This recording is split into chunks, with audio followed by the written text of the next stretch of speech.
How have you been? Good. You?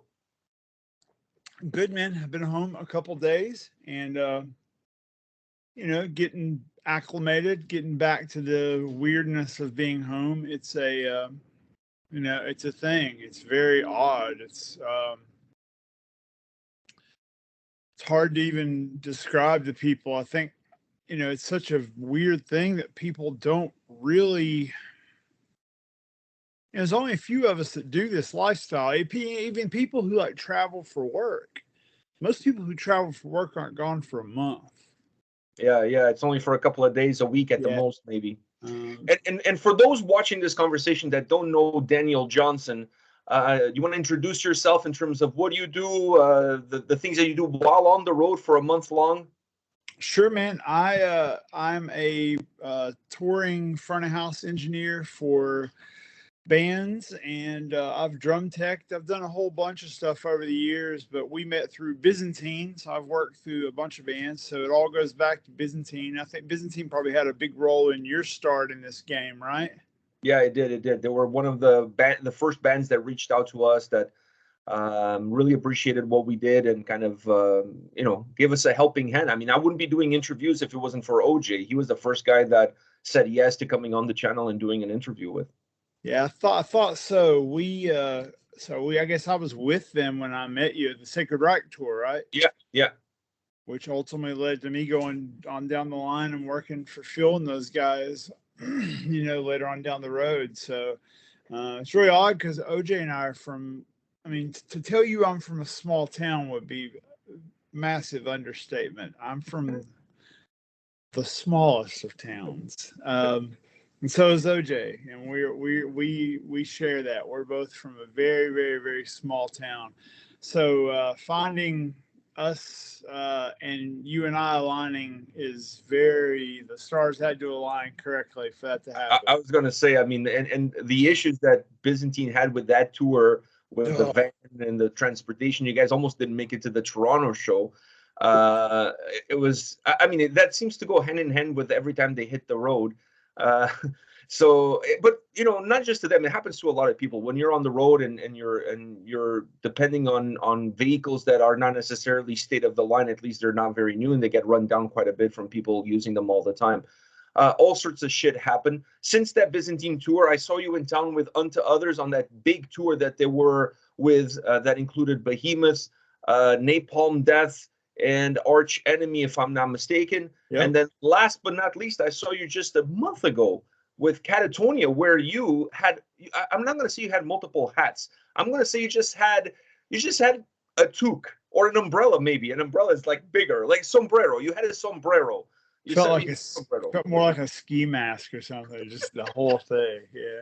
You were doing everything for everybody. I mean, that tour with Catatonia had Cellar Darling and the Ocean Collective. You were the busiest person in that tour package. Yeah, it was a lot. It's funny how that kind of works is when I've had jobs where I don't do a lot and was just miserable, and then you complain. And I was really busy on that tour. I tried not to complain too much because I kept reminding myself, I'm like, I'm with bands I love, and even like the Cellar Darling guys who I didn't really realize who they were. I knew the Elevati, I knew that band, and kind of I put all those kind of things together. But I didn't really know their music, and then didn't realize kind of the depth of what talent they are, like unbelievable talents. And then the whole thing with the Ocean, where those guys ended up becoming what I hope will be lifelong friends. Like we became, I don't know, we just hit it off right away. Just like kind of same vibe, come. The one thing that I find with a lot of bands, I come from the hardcore community. I kind of come from like the hardcore scene, the early 2000s, like early hardcore kind of thing. Like not Black Flag hardcore, but my hardcore, which is more in line with like Hatebreed, like with Perseverance, those records, and like which I mean I started out with Hatebreed on Satisfaction's Death of Desire. I had that on cassette tape, and like when you find the bands who come up in the hardcore thing, it you have a kinship. It's almost immediately, once you know you come from that same world, it's like you get each other differently.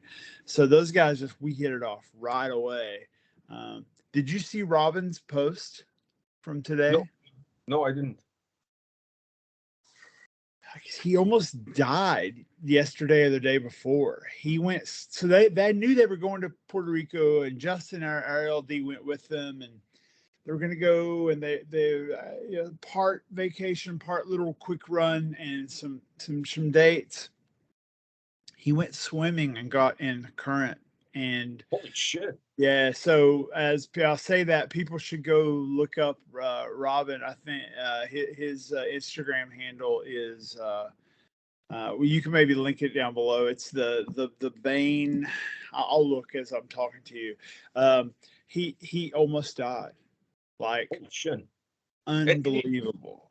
And we're talking about all the bands that I've seen you in town with, and funny enough, you've worked a lot with Alien Weaponry, and you've never been in town with them. Like, and they come to Toronto quite a bit. It's funny. I think his Instagram name is The Greatest Bane, Bane, like the band. So yeah. Wow, that's a crazy story. Yeah. So I've had to have done Toronto with Alien Weaponry. We've been all over the world. So I know, but the last two times that they played Toronto, you were not on that. I think you were with them when they play, I think, Kitchener or something like that. But I didn't go to that show. There was another show happening on that day in Toronto. I think it was Ghost or something like that. And I went to that other show because Kitchener is like a 2.5 hour drive for me. So, I had to make choices, and gasoline is what it is. So, but it's funny enough that, like, the one time that you come to town with them, I'm not going. The other times you're not in town with them.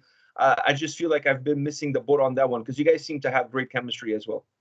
I love those guys. They've become family. Like, they're like my little brothers. That's what I always say, like my little brothers, because I've started working with those bands, and like, I think Lewis is 15 years old, maybe 16.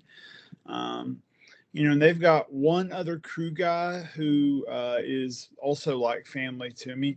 And he's been with them a little longer than I have. He's did 2 or 3 more tours than I have. He did the first U.S. tour doing. Yeah. I know who you were talking about. Yeah. We're good friends as well. Yeah, Stijan, Stijn.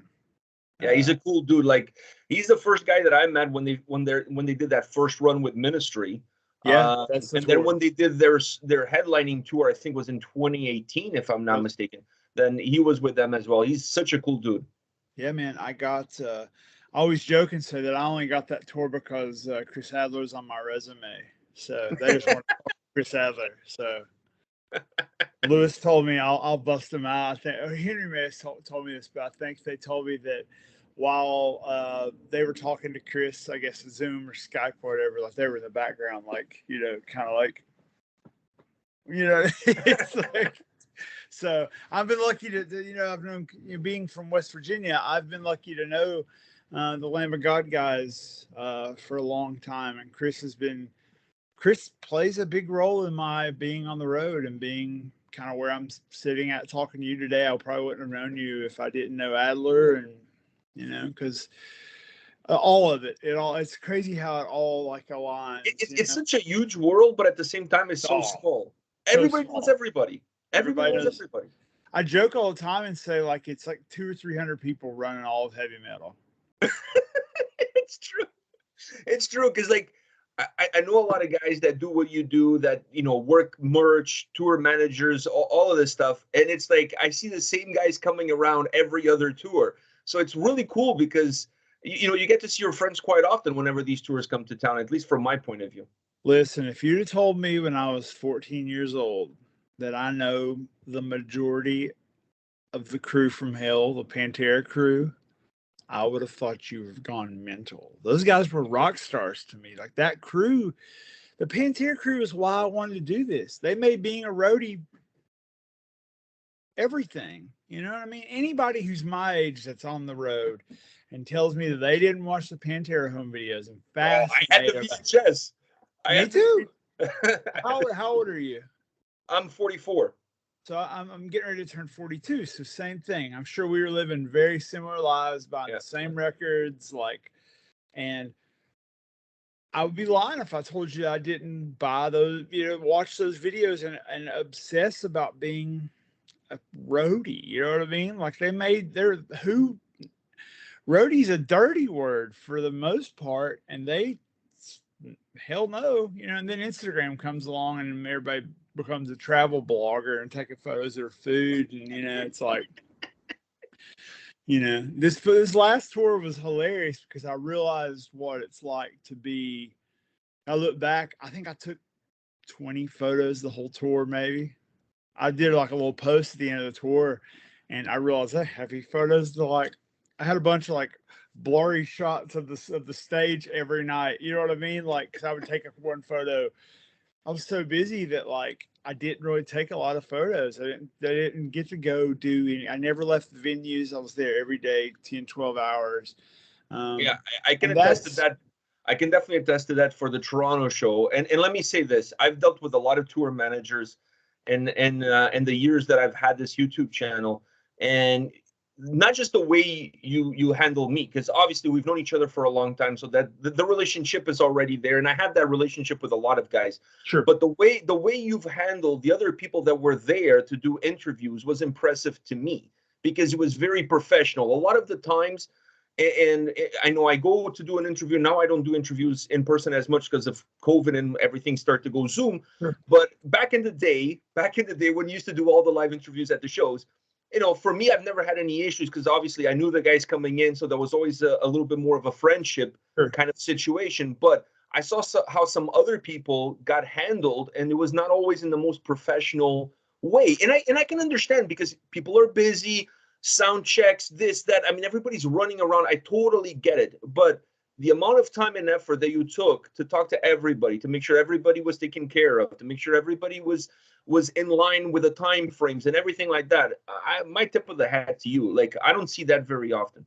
I appreciate you saying that. And I it's funny, and I won't pat myself on the back. What I will say is I heard that a bunch of times on this tour. I heard people say, like, you were the nicest TM I've ever had a chance to deal with, or like, we've had a bunch of jerks in here this week and you've been cool. And I heard that like more than a few times. And I have two theories on that I stand by that have to be the thing that makes sense to me.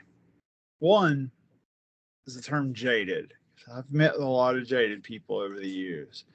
And it goes all the way back to what I told you about being from that little small town and the little 14-year-old kid who was obsessed with the Pantera Road Crew. I'm not jaded, man. I'm still very, like, I hate the word blessed, but I'm very, like, fortunate to I take with great pride what I get to do. Also, I feel like I'm representing Catatonia, and, like, I'm representing them as a whole. So maybe that comes from years of like corporate America and being like, where you're very much, you have that name tag on your shirt. You in public, you have to be a representative. So that's the one thing. Number two, I can't believe that this is a thing, but you won't believe how many people I meet on the road who aren't really fans. And fans are kind of a dirty word for crew and roadies. Like, fans can be a dirty word, punters, and like, because fans are punishers. That's the Jamie Joster word, punisher. Yeah. Punishers. They can be. Catatonia has lots of punishers, bloodbath punishers, black metal punishers. They're the worst. Yeah, 17. Could you sign my records? It's like, sure. They got they pull out like something on wheels. You know what I mean? Like, something on wheels. They have like a DJ carry-on thing. Crate. They got a milk crate full of records. Like, holy shit, yeah, it's crazy. And that's a crazy thing for me. Even though as a fan, I do find that world a little weird. Like, I've never been that guy to show up. I've never been that guy either. I got off the bus in San Francisco at like 9 a.m. It's like, I don't know, 35 degrees outside. Some dude just standing outside, like, good morning. I'm like, what are you doing, man? You know what I mean? Like, you should start a band. You know what I mean? All this time you're spending, you gotta start a band. You'd be killer. You're dedicated to the cause, bro. Down to clown. But I'm a fan. Like, I ne- so I do a couple of things, and I said this in one interview before, and this probably sounds like a soundbite that's people are gonna roll their eyes at, but almost every night, I'm pretty sure every night, I say almost because I haven't kept track, but I'm pretty sure every night I go out and watch at least one song in the crowd on the behind the barricade. Obviously, when you're running for a house, you are, but like I spent years, Pedro, years. I mean, I come from nowhere, but I still saw every show. You name a band from that era, I've seen them, saw them all, went to every tour. It's all I cared about. Still do. It's all I care. Day off, like on the road. It's like, let's go find a show. I only care about going to live music. It's my favorite thing. But for years, I would stand on that barricade, hands on the barricade, and look at gaff tape. What's the gaff tape? You know what I mean? Like, what? Look at the gear setup and the how the backdrops worked, and like, I don't have venues here. We had to drive to Columbus, Ohio, which is like 3 hours away just to see a show. Like, there's a couple little dive bars here that saw some small stuff when they would close for a few years and somebody else would open, and we saw some shows. But I mean, that's where I learned this thing. I didn't go to some venue and somebody teach me how to be a roadie. Like, I would just go stand at the barricade and be like, oh, and obsessed. You know, I'm 6'6", and everybody, the whole venue's behind me, mad, wanting to kill me. You know, and I'm still in the front row. Like, I don't understand. I was oblivious. I just wanted to be there. You know, so I I'm a fan first and foremost. So for me to be kind to you, one would be ill representation of catatonia, and two, why would I be kind to you? I get it. I get why you're there. Like, I see the long game. I see what you're doing, and I see your channel and your followers, and people give a shit, man, because I give a shit, you know? I'm looking about over your shoulder, and I'm like, oh, yeah, I love that band. You know, I know that band. You know what I mean? Like, I love music, man. It's all I care about. And like, it kind of sucks for me sometimes because I think it interrupts my home life, and like it interrupts like a normal human existence. And you get that, I'm sure, as I look behind you. Like, I'm sure your wife and your family, it's probably exhausting for them because we're crazy people. Like, Yeah. we're insane people. Um, it's also exhausting for people who aren't passionate about things. When people aren't passionate, they don't understand. They think we're crazy. I don't feel crazy, you know? I don't feel crazy because every morning on Friday I look and see what's new music, and I'm still mad because it's not Tuesday. I'm still Yeah, mad. yeah. New release day is not Tuesday. It should be Tuesday. It's a holiday, you know? You know, I think it would make more sense. I understand why everybody pushed it to a Friday, but earlier in the week made more sense because at least you get to listen to the music while you're driving to work and that kind of stuff. But it is I'm what it is. sure. It's the business. I want to say something about what you said about people waiting for autographs and the Punishers. People ask me this all the time. When you know so many people, you go to these shows, you get to hang out with the bands, you know the crew. Like, you must have like a room filled with signed stuff and whatever. I do have quite a bit of stuff, but I honestly barely ever take stuff with me to have it signed by somebody. And I would never take like 3 or 4 or 10 vinyls with me. I just put myself in the person's shoes. You know what I'm saying? Like, Yeah. I feel like it's a little bit overbearing. Like, it's like, I don't know, man. I normally, when I get something signed, I tend to buy something at the merch stand on that night. Sure. So like, if I go see whoever, like Catatonia, Alien Sure. Weaponry, like Alien Weaponry is a perfect example. The first time that I saw them, I bought the vinyl at the merch stand, and when I went for the interview, I asked the guys at the end of the interview if they would sign my vinyl.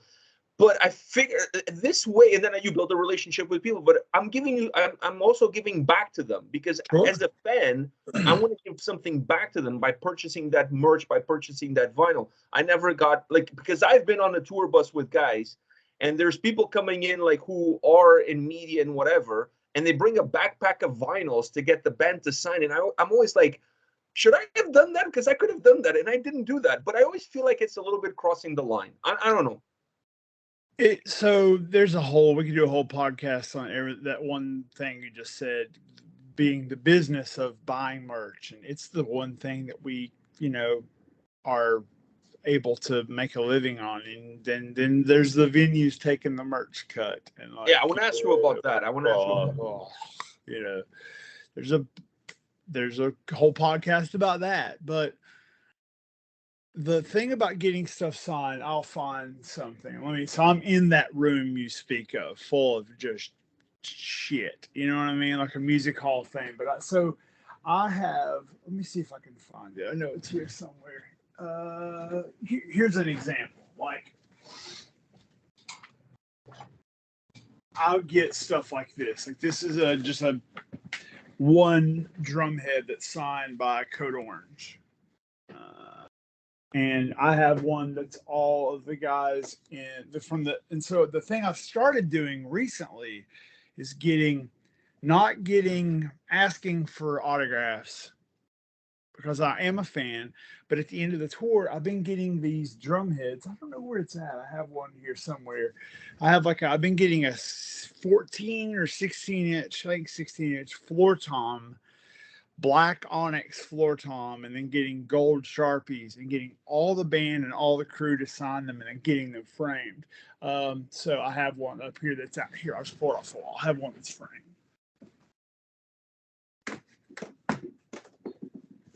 Yeah. So this, if you can see, I had this framed and matted. This is every single person. Let's see if I can get that to work on the Gojira Alien Weaponry Knocked Loose tour.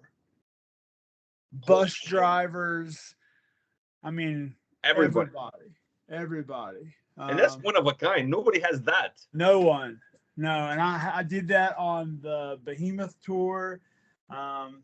Like there's so many. And so that's what I mean. Like, I don't punish, but I am a fan. You know what I mean? Like, I want them to sign it. I want something signed. But I also had to learn that you can't bring every set list from every show home. And like, you know what I mean? I used to do that. Like, early tours, I'd bring home just so much stuff. But I'm lucky now, man. I've got some like artifacts, single things that mean a lot to me. Just by arm's reach, like the guy that did the Iron Maiden art. Oh wow! Signed to me, and I got some from my friends who are big Iron Maiden, for Hendo from Byzantine's his favorite band. So like, I try to make it so it's like, make it count. That's my thing. Yeah. Exactly. Also, I'd have to have a fucking warehouse if I did. I'd have to have like another house. So I know my basement is like set lists, drum heads, vinyls. Like, I have tons of stuff. I mean, it's super cool, but like I said, I try to keep it to a minimum, because once again, like, a lot of these guys are my friends, and I don't want to feel like I'm taking advantage of my situation as well. Sure. So like, I try to keep it to a minimum. Most often than not, I get something because of my kid, because even though he's 18 now, he's still like, he still gawks at these things, and it's still super cool to have. I want to ask you about the merch, because this tour with Catatonia, you had multiple hats. Like I said, maybe a sombrero is more like it, of all the things that you did. And as a tour manager, you got to deal with that merch cut that everybody's talking about it now.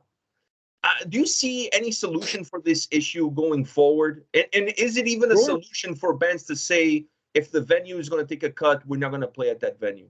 Yes. And I think that's it.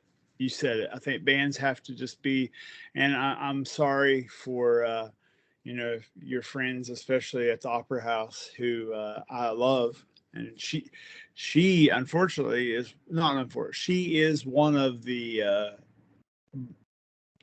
strongest arms in the game. She's tough. She is.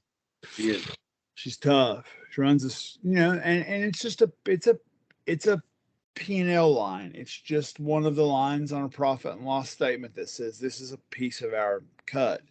And it's a huge, at the end of the year, I'm sure it's tens of thousands of dollars. It all adds up. But here's what I'll say. There's two things that should happen. Bands should say, no, it's our fault. bands allowed this to happen. All bands had to say is no, and it would never started. That's Bands give it true. away.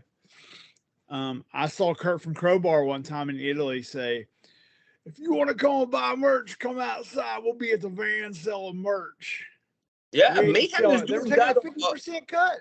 Mayhem is doing that right now. They're playing in Italy, and they're posting on Instagram a picture of their van and the time in which they're going to be at the van selling merch, because they want something like 25 to 40% cut. 50% in Italy. 50%. The venues, 50%. At least the venues I had, 50%. No, it's 50% of total merch or of the profit? Of merch. They take, and that's the other thing. That's the thing that pisses me off. Like I have a print shop too that I have ran for. I've been in that world for years. They're not taking 50% of the net or the gross. They're not taking, like, it's not like they look at that shirt costs $6 to print, or it costs us $150 to ship it.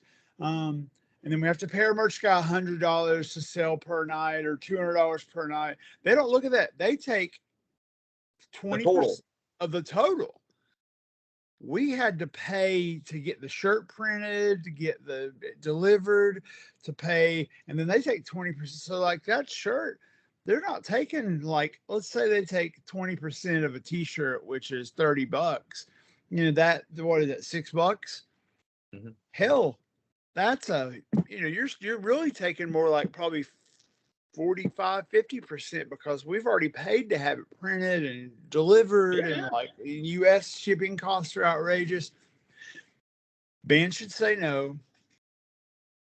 The thing I always say, and I'm sure it gets the big eye roll, but it's like, you want 20% of my merch, let's make a deal. I'll only take 10% of your bar.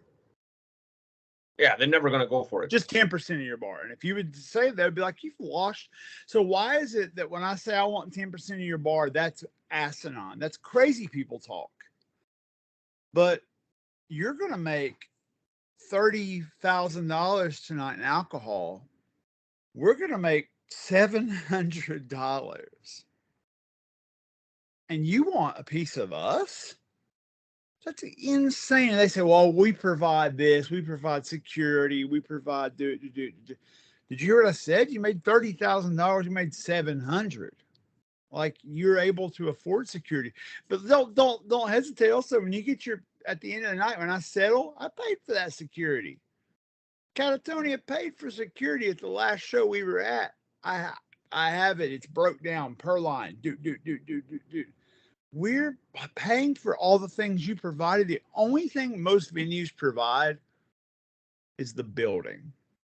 The bands pay nightly for everything. Pay for advertising, pay for runners, we pay for everything. And I better watch what I say, because I'm going to end up getting...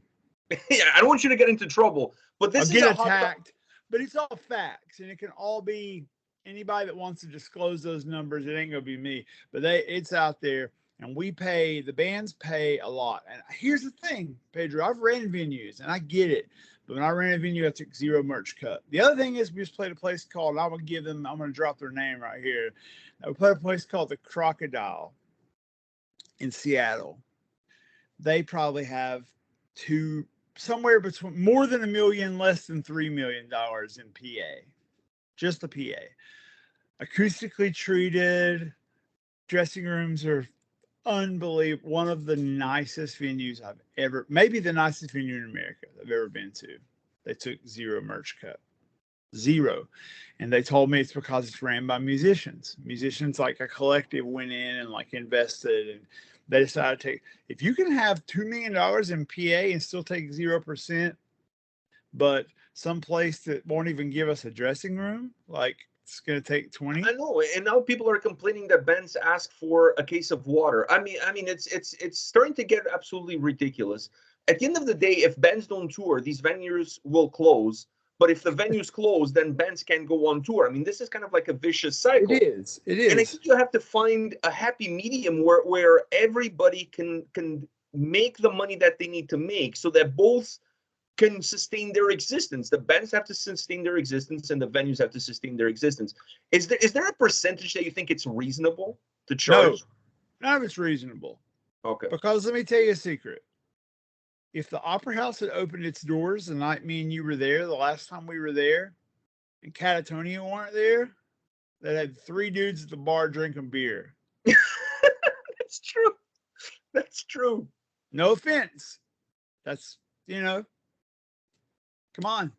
Without, it's a handshake thing. It should be like the bands show up and bring you the people that allow you to run the real business, which is a bar. You're not in the music business. Piss off. No venues making money from. But it's not like they're not making money from providing the venue to the promoter. The promoter has to pay for the venue too. So it's not like Sure. so it's not like they're not I mean, it's not like the venue is only making money on the bar. Let's make that clear, because that's Right. not the case.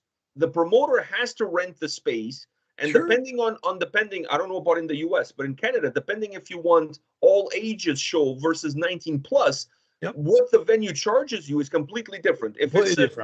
If it's a 19 plus show, the charge is much less.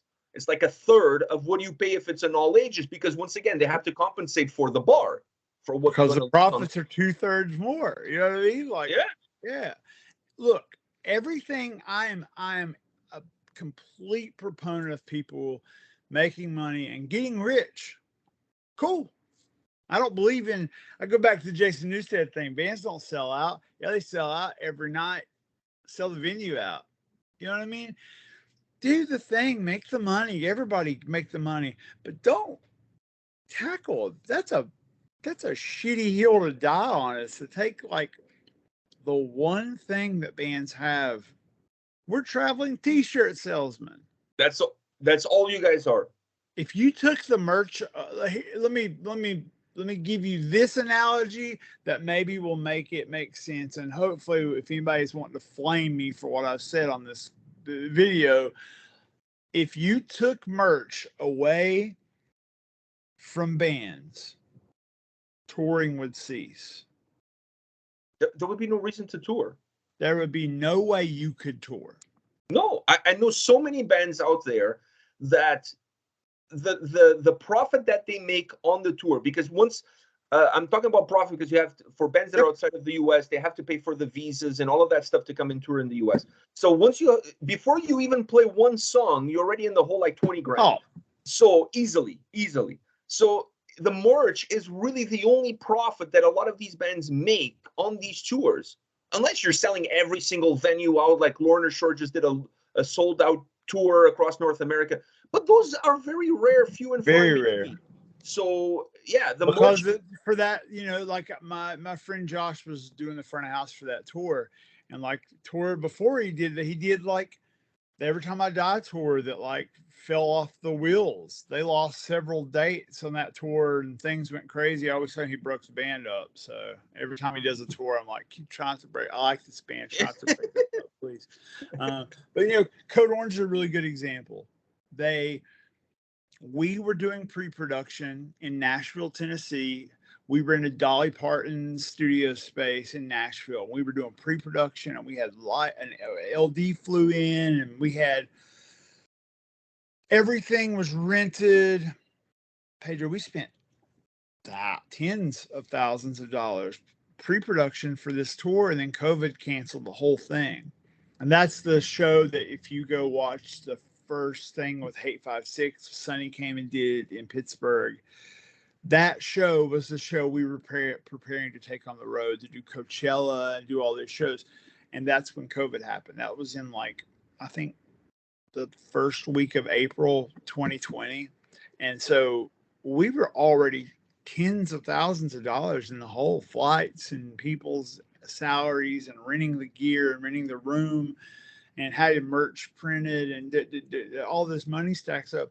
The first date of a tour, bands are way in the red, way in the red, bleeding red. It's it's called the music business for a reason. There are a million places to make money. Taking it from the bands at their merch booth seems like the lowest blow.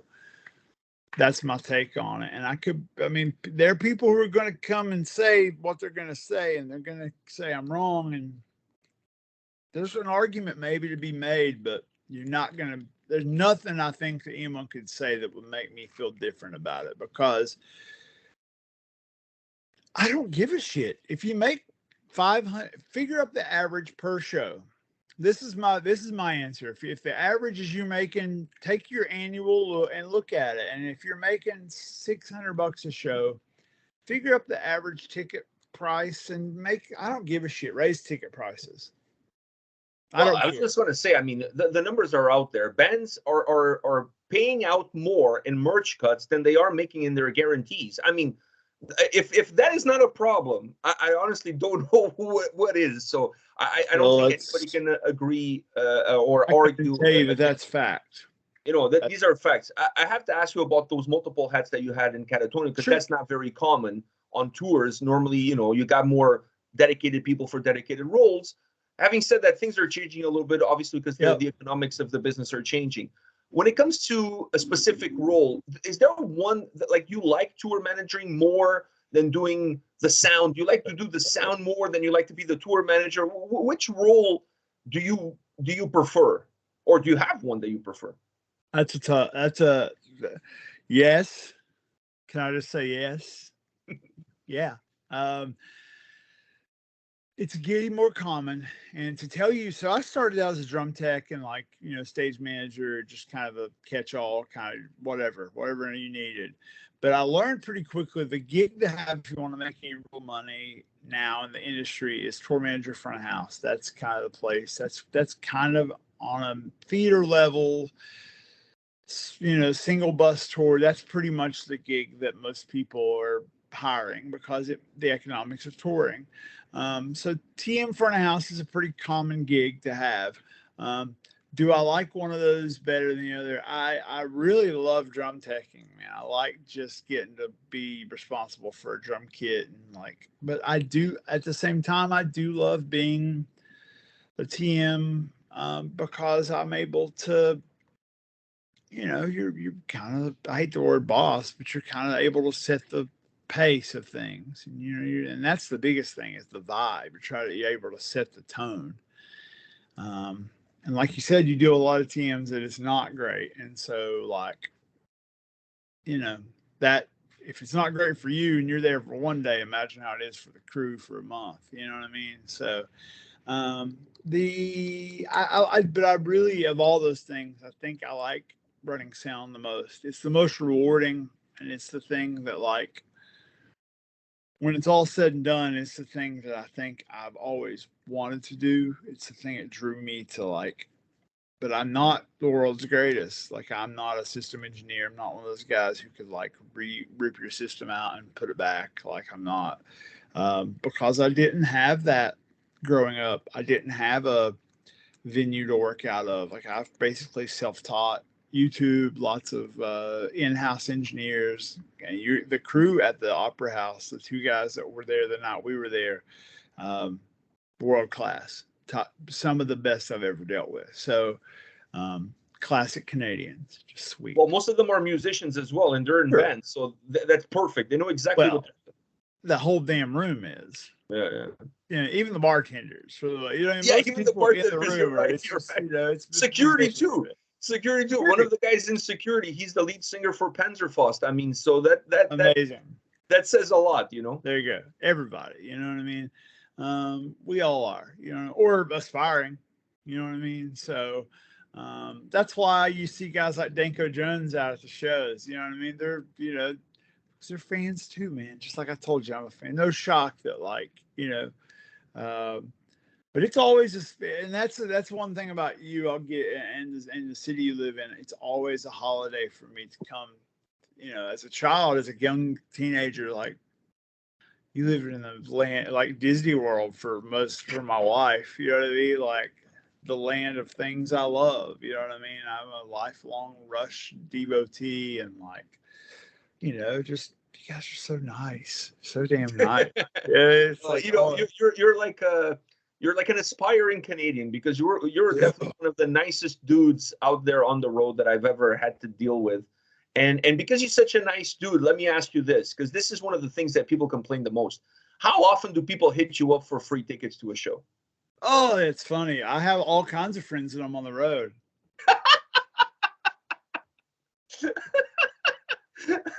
It must be a lot like what being a hot girl is like. You get a lot of like, hey, you up, bro? Hey, bro, what's up? People And sliding into your DMs when you're on the road.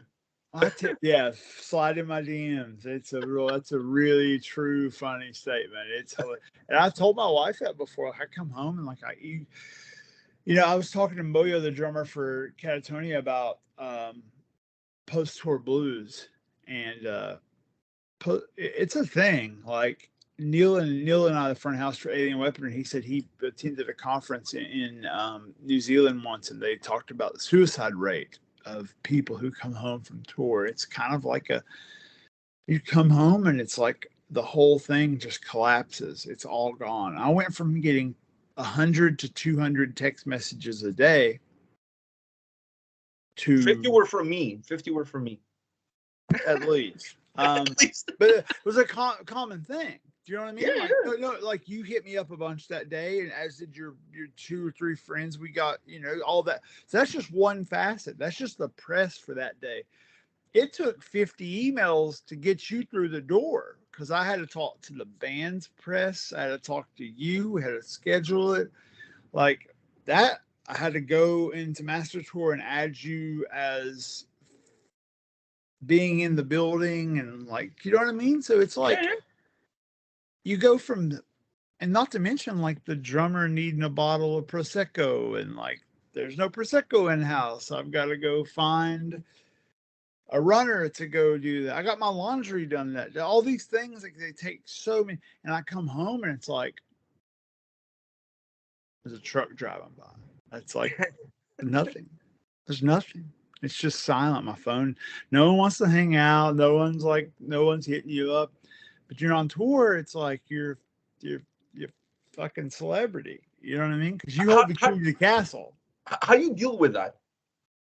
Just be kind to people. Understand. They don't mean any harm by it.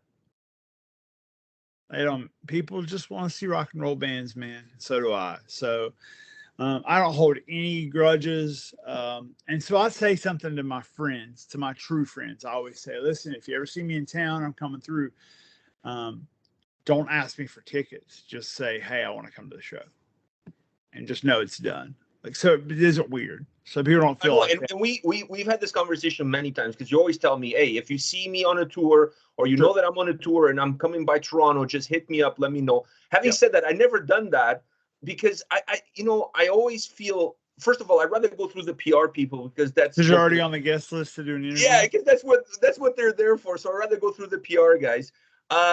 Because I always feel like, I don't know, man, I have this feeling that, I appreciate your friendship as I appreciate the friendships that I've made over the 5 years that I've had this channel with my kid. And I always want to make sure that people know that I don't want to feel like I'm the guy that's taking advantage of knowing somebody or whatever. So I'm more happy to reach out to you to ask for a favor for my kid than I am to ask for a favor for me personally. Do you know what I mean? Like, I always feel like there's that line there. And I know you always said to me, hey, let me know when whatever, but I don't know, man. I don't want to be that guy. So unless I'm in excruciating pain and I missed some deadline that I didn't know, like I'd rather always go through the PR guys, Well, look, man, favors are real. Favors are something that, because sometimes you're pushing your band van down Lakeshore Boulevard because the transmission went out. And sometimes you're in a tour bus. I've done both those things in Toronto, and when the first time I pushed the tour bus, the van down Lakeshore Boulevard for no transmission, I didn't know you. But if those roles were reversed and now I did know you, I know I could call you and you'd show up with like, Anthony to put the van on his shoulder and be like, I got you, bro. Yeah, dude, I would do whatever it takes, man. Bands have stayed at my house overnight because they needed a place to crash and they were just touring on a little bus, on a little extended bus, provided food for folks. You know what I mean? Like whatever. I find that to be something that 14-year-old me couldn't believe, but 2, just the fact that I have an extended family around the world now. You know what I mean? I've got friends. I can't believe I know people that are from New Zealand. I can't believe I have friends that are from Belgium and But I think that's how it should be. Like I remember not the last time, but the time before that, when Alien Weaponry did their headlining tour in 2018, yeah. they needed some equipment, and it was really cheap to buy it here from a Canadian store. So they reached out to me and they asked me, "Hey, would you be able to like go to the store, buy it on your credit card, hold it at your house for like 6 And we pay months, you half, and we'll pay you what?" And I'm like, "Dudes, you can pay me when you see me. Whatever, you can, we'll figure all the details out. I'm here to help you guys out." And I was very pleased to do something like that. And for me, it's fucking cool. And at the end of the day, if we can't help each other out, like who the fuck is going to help us? You know what I mean? So yeah, I mean, it's a network, and it's a brotherhood. It's all those tacky things. It's why guys join motorcycle clubs. Or, the best analogy I can give you, and this is like, it's why every Sunday you see people dressed in nice clothes and they show up at this building and they go in and they worship these things, whoever that are, half truths. And there's, I'm an atheist, so I'm like, what do you do with your time, man? You know what I mean? But like, that's why people are like, they go to church on Sundays.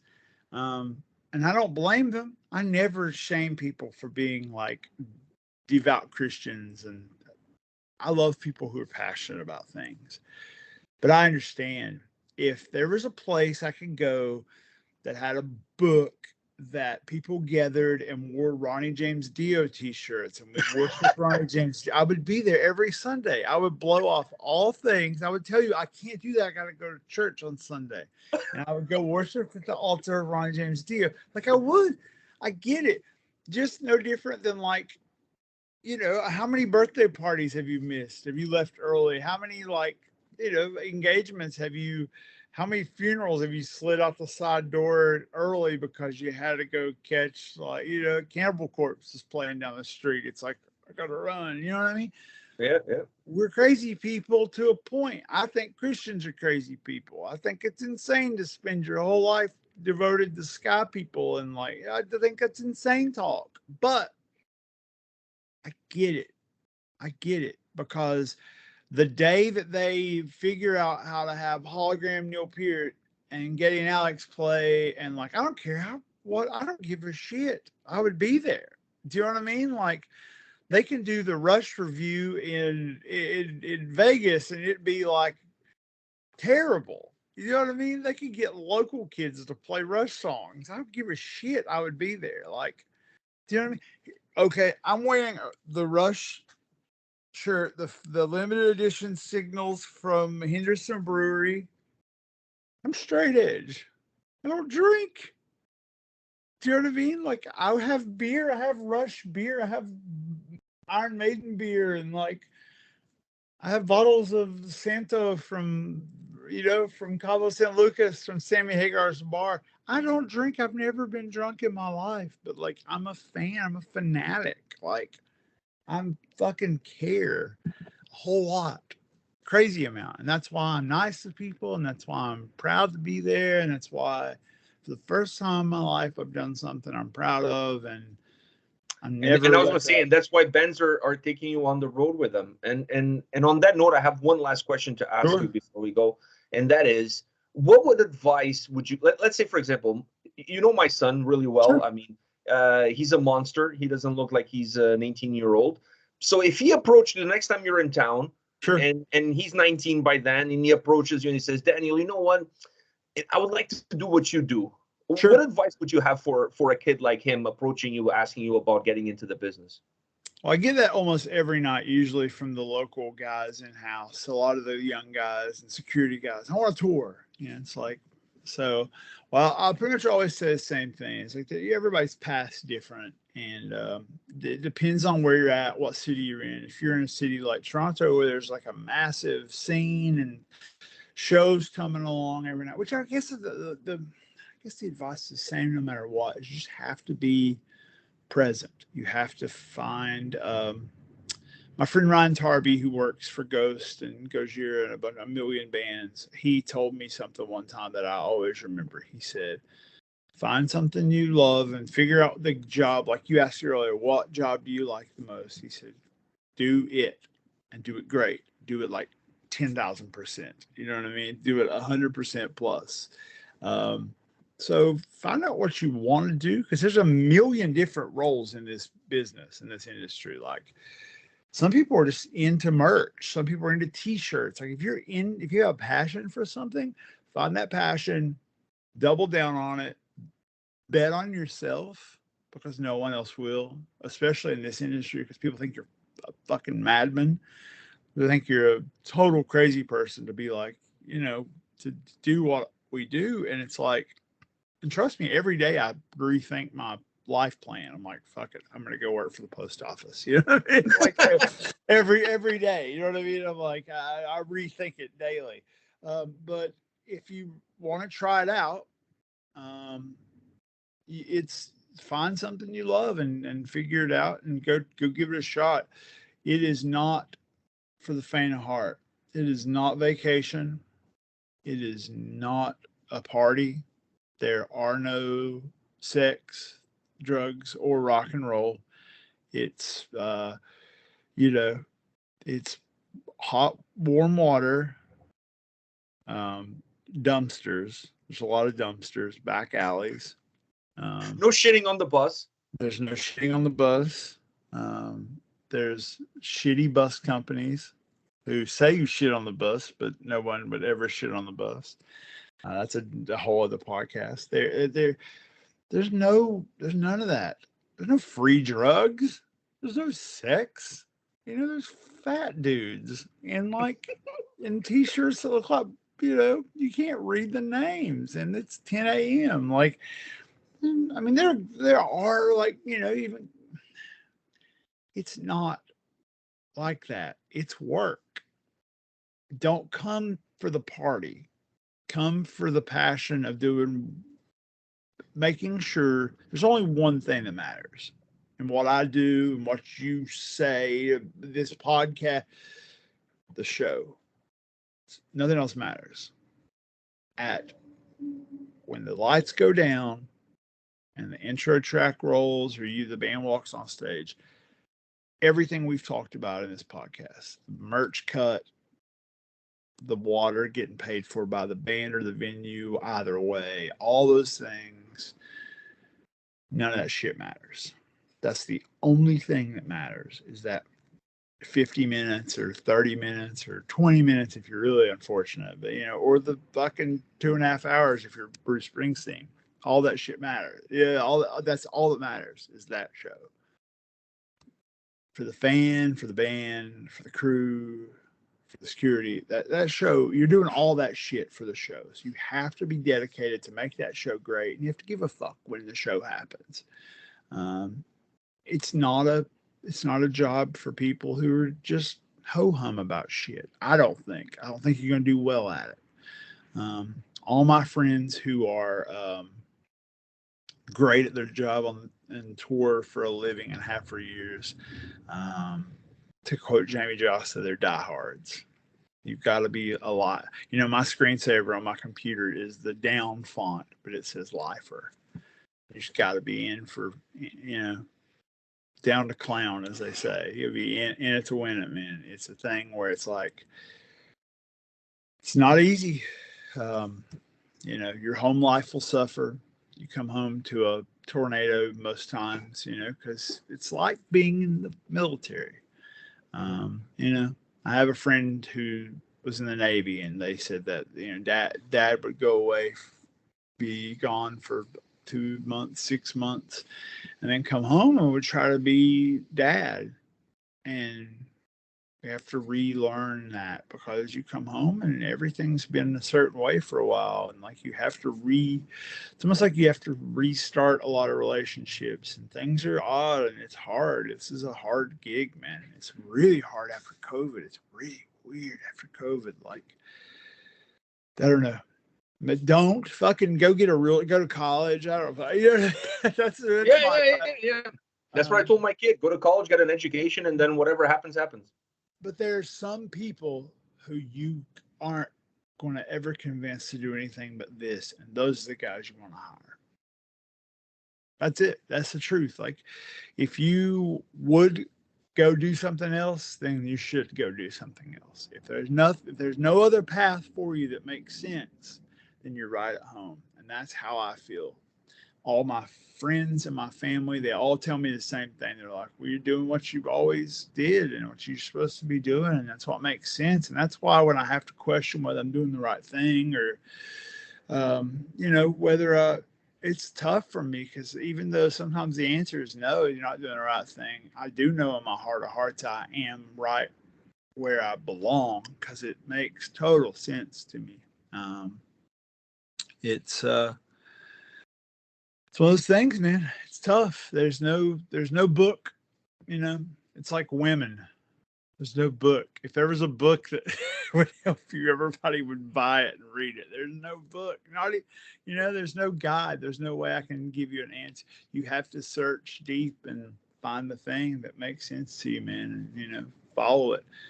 And not everybody's able or in a life situation where they can do that. And that's why I think people are sad a lot of times.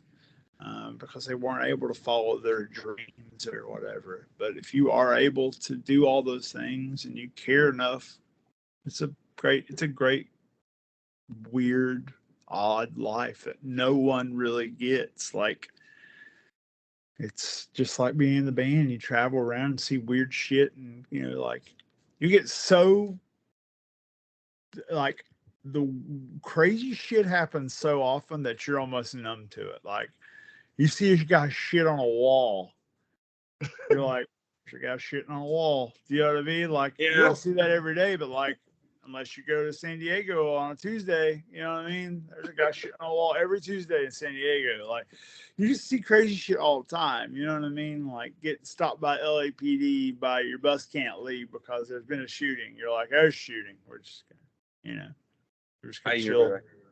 It's crazy, man. It's a crazy life, but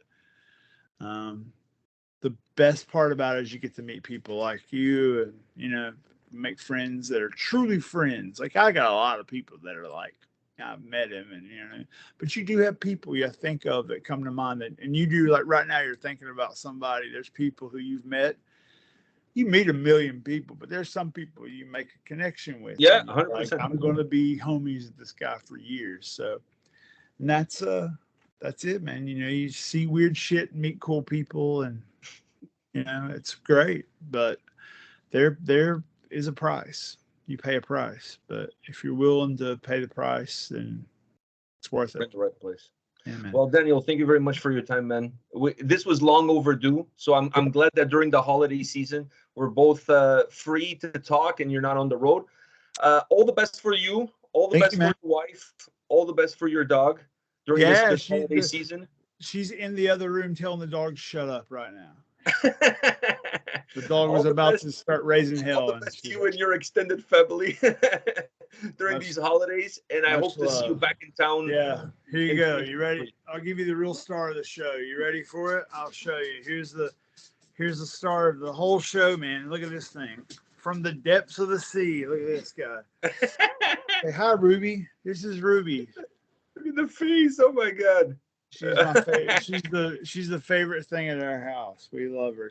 She keeps us rolling. So I have 5 birds. I know how you feel. They're my I know babies. you have birds. I think that's a cool thing. Yeah, they're my babies. I have a cat that would kill your birds. I'm sure. Would love to kill your birds. She just sits in the window all day and goes, I want to kill birds. But yeah, man, I miss a lot of things. I miss my wife. I miss my dog. I miss my mom and my dad.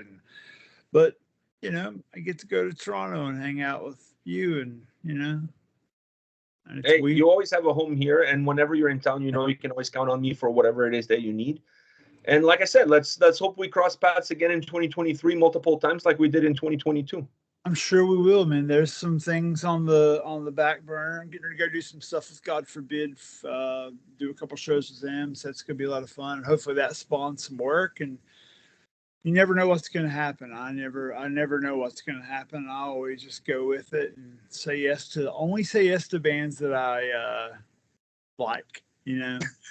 So OJ sent me a text one night and said, I can't, do you freak out every night you get to mix that song? And we're talking about a Catatonia song. It's like every night. I'm like, shit, it's rules, you know? So as long as I can keep the shit this rules thing going, I think it'll be okay. So You'll be all right. all Well, right, man. thank you very much, man. All the best. Like I said, enjoy the holidays. Love you, brother. Merry Christmas.